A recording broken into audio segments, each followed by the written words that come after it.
Try to put yourself on the place of a person who is living in Russia right now. From the first side, you're pressured by the government.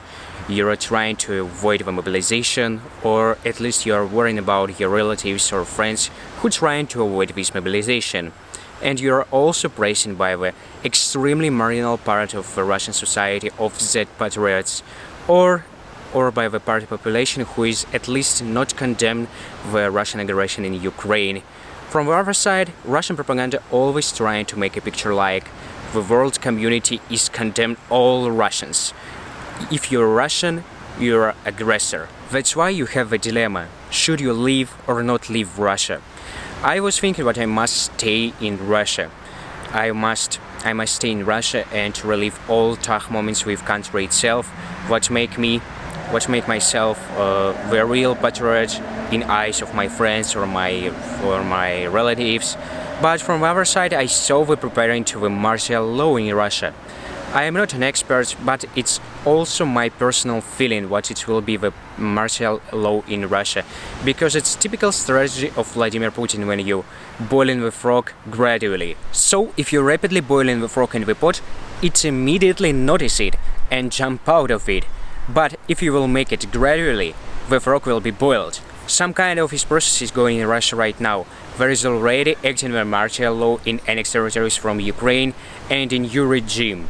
The high alert regime mode is acting in western regions of Russia. Russian powers and Russian propaganda never named everything how it should be named. They always try to invent the new Russian language. That's why not the martial law, which is extremely close to the high alert regime mode in Russia.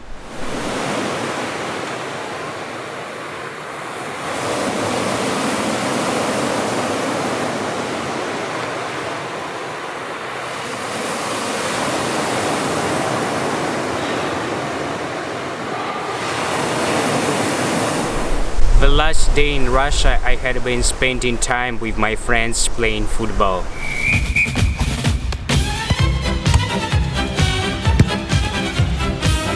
Давайте мой колдук сразу. Руку бери. Прощает семёта Виакуля. Ты замонтируешь, на.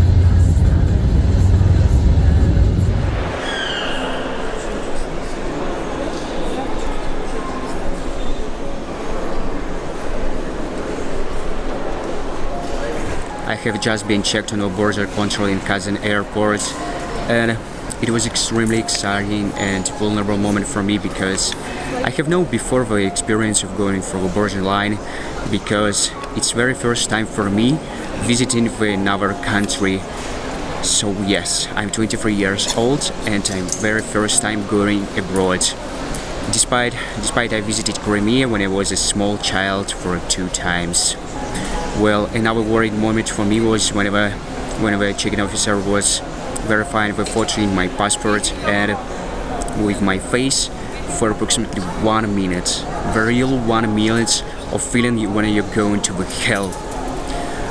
Well, but the next stop is Istanbul, where I have another flight to Batumi.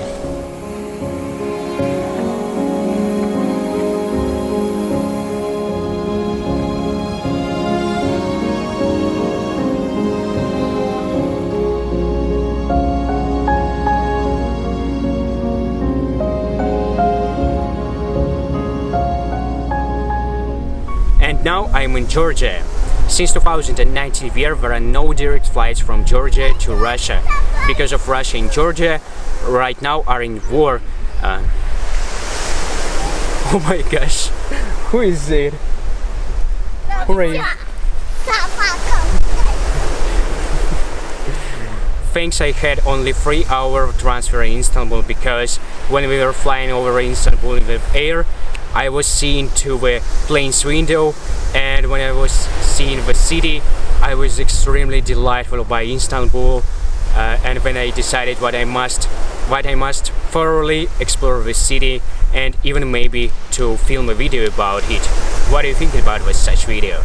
Still, I can't return Russia. I think I can make videos about those countries that are accepting hundreds of thousands Russians avoiding mobilization right now, to pay them for it, to show the real beauty of those lands, their destinations and amazing culture of those countries. That's why I want first time to ask you for help, to make me donation via fastly made PayPal or by Patreon. Imagine if every one subscriber of my channel, which is 1,800 of people, if every one subscriber make the donation at least $1, it covers all my expenses for 2 months live in Georgia and slow filming of new videos. Thank you for your support. In conclusion, I would say that that's a real tragedy what's going on. Why Russians must leave their country, why they must leave their life, their friends, their relatives. Finally, why they must leave the land where they were grown.